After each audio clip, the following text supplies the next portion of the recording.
Alright, I decided to not go, like, a full-length video on this for you guys, because I think I can really condense it within a 3-minute, span.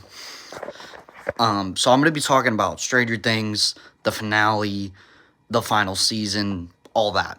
But before I get into it, I just wanted to give you guys kind of a backstory on why I've always loved Stranger Things and my connection to it.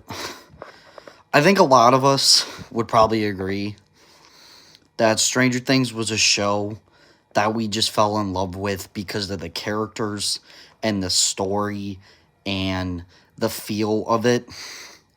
And I think it's something we could all really relate to.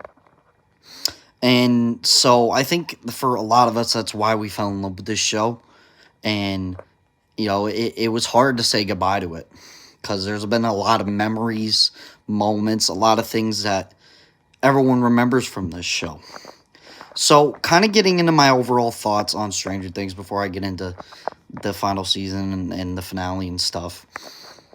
Overall, this show was a show that was so relatable, that was so easy to understand and follow, that was charming, that was funny, that was emotional. It felt like it had everything you want in a show that goes on for this long. Now, getting into the final season. I'm going to be honest here, and I'm going to say that this final season was not their best. I felt like it was a weaker season, and I felt like a lot of that was because the show was kind of run its course, and especially some of the dialogue in this past season really showed me that. So I thought it wasn't the strongest season, but having been that said, I was still very excited for the finale. Now, on to my thoughts about the finale.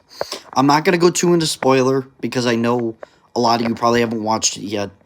I thought it was decent. I thought there were a lot of good things they hit on. I thought a lot of character arcs got paid off in a decent way. I felt like the action was there. I felt like the atmosphere was there. I felt like everything that needed to be there at a finale was there. And I feel like it sets up well for how it ends. I don't know if the ending is warranted or not based on the epilogue. And I gotta say, probably my favorite part about the finale was the epilogue. And I also will say there is a scene in here where you might have a heart attack for a minute. Just gonna let you know. But overall, I really, really enjoyed it. I thought it did what it needed to do. I especially love the epilogue. I'm still mixed on the ending. It's kind of up to your interpretation.